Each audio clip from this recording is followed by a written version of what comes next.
Ways and Means and Finance. 572, providing for the revised Cooperative Code of the Philippines, Senator Ontiveros. To the Committees on Cooperatives, Constitutional Amendments and Revision of Codes, Ways and Means and Finance. 573, establishing Local Cooperatives Development Fund and appropriating funds therefore and for other purposes, Senator Ontiveros. To the Committees on Cooperatives, Local Government and Finance. 574, increasing the salary grade level of social worker position from salary grade 11 to salary grade 15 and providing funds therefore, Senator Ontiveros. To the Committees on Civil Service, Government Organization and Professional Regulation, Social Justice, Welfare, and Rural Development and Finance. 575, providing for hospital and healthcare benefits for public and private school teachers and their dependents and appropriating funds therefore, Senator Ontiveros. To the Committees on Basic Education, Health and Demography, Ways and Means and Finance. 576, providing for a Magna Carta of tricycle drivers and operators and institutionalizing the mechanisms for its implementation, Senator Ontiveros. To the Committees on Public Services and Local Government. 577, promoting national awareness to the mandatory study of the West Philippine Sea in public and private educational institutions, Senator Ontiveros. To the Committee on Basic Education and Finance. 578, declaring July 12 as the National West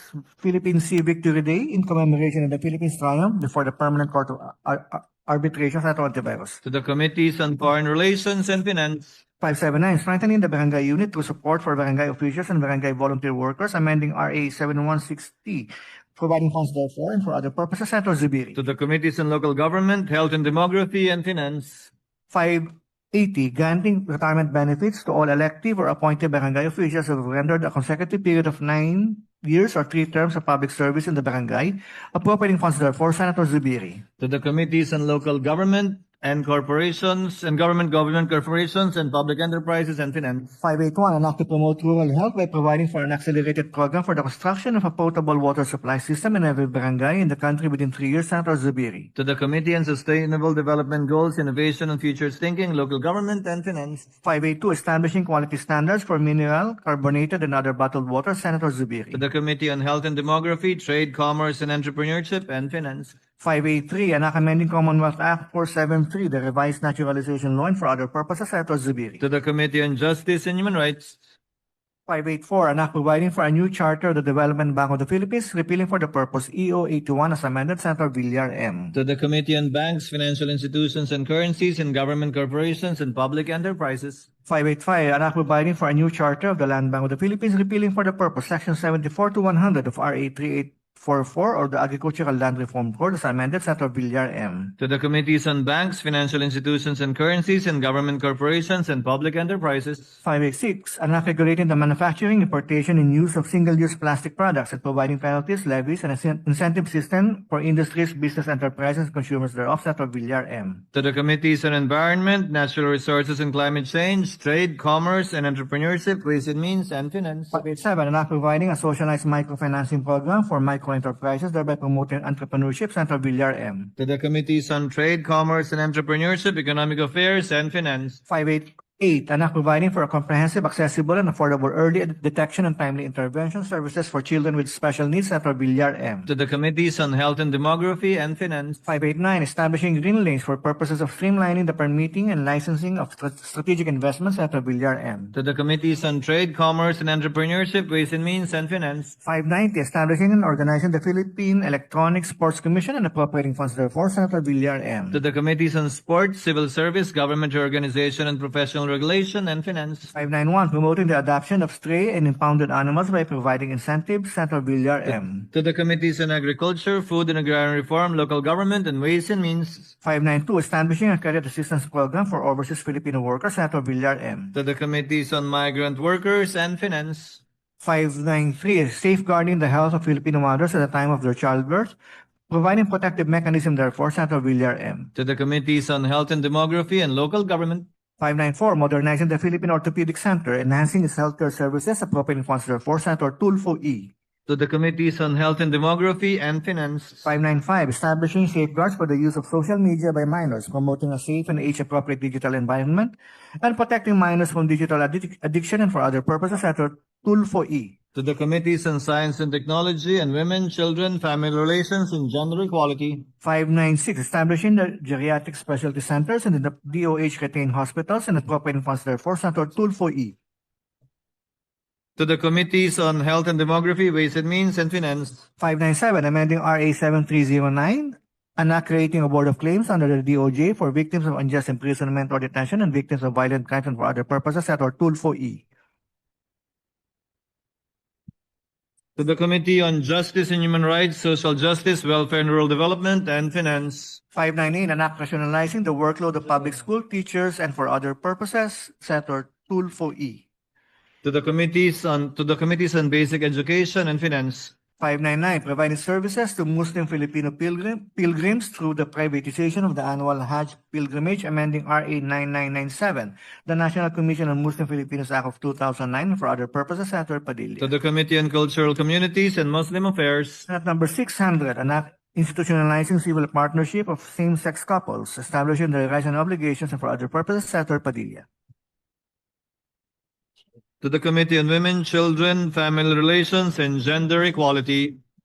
Session is suspended. Mr. President, at this juncture, I move that we recognize the distinguished gentleman from the city of Taguig and Pateros, no other than Senator Alan Peter Cayetano. Senator Cayetano is recognized. You may proceed, sir. Thank you, Mr. President. Mr. President, after having some time just reviewing the Supreme Court decisions, looking at the circumstances, the different coalitions present in today's Senate, it's a very complicated matter. Even some in the majority vote with the minority on some issues, some in the minority vote with us in the majority on some issues. We will be facing many, many issues, and of course, the composition, Senator Marcoleta was telling me, hindi pwedeng kulang ang CA kasi masyadong importante. And I agree with you, Senator Marcoleta. But also the diversity of the representation in the CA is so important. So may I propose this temporary measure just so that we'll have more time to discuss the representation in the CA and the interpretation of the Supreme Court. May I ask that my name be withdrawn as a nominee for the CA so that the 9 other members from the majority may be confirmed by the session today, but I will withdraw for today, and then maybe in a day or two the minority will be able to also with us come up with a consensus on the right representation of the 12-member, 12-man and woman contingent of the Senate, plus, of course, the Senate President as the chair of the Commission on Appointments, Mr. If the Majority Leader and Minority Leader have no objections. What does the Minority Leader say to the manifestation of the Honorable Cayetano? With the manifestation of the former speaker and the gentleman from Taguig, Mr. President, I will withdraw my objection.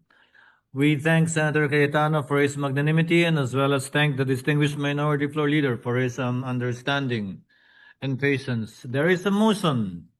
Given the withdrawal of the Minority Leader of his objection, there is a motion to elect the following members as members of the Commission on Appointments, namely Senator Ronald Bato de la Rosa, Senator J.V. Ejercito, Senator Jinggoy Ejercito Estrada, Senator Christopher Bongo, Senator Rodante Marcoleta, Senator Amy Marcos, Senator Rafi Tulfo, Senator Joel Villanueva, and Senator Mark Villar. Any objection? Hearing none, the aforementioned members are elected to the Commission on Appointments, subject to the caveat that the remaining members of the Commission on Appointments will be elected before the week is over on Wednesday. Majority Leader? Thank you very much, Mr. President. Mr. President, at this juncture, the distinguished gentleman from the great province of Pampanga, Senator Kiko Pangilinan, is seeking the floor to deliver his privileged speech. I move that he be recognized, Mr. President. Senator Pangilinan is recognized to deliver his privileged speech. You may proceed, sir. Thank you, Mr. President, distinguished colleagues. Magandang hapon po sa kanilang lahat. This afternoon, I rise on a matter of personal and collective privilege. Umpisahan ko sa pangkaraniwang eksena sa maraming tahanang Pilipino. Almusal, agahan. Nagluto ng instant noodle si nanay para sa 3 niyang anak. Dinamihan niya ng tubig para masabaw. Para mas marami ang paghahatian. Para lahat ng bata makakain bago pumasok sa eskwelahan. Sa sobrang normalized, naging viral trend na yung masabaw na instant noodles. Sa dako naman ng ating mga food producers, ang ating mga magsasaka at mangingisda, sila ang pinakamahirap sa mga mahihirap. Habang ang poverty level sa buong bansa ay nasa 22%,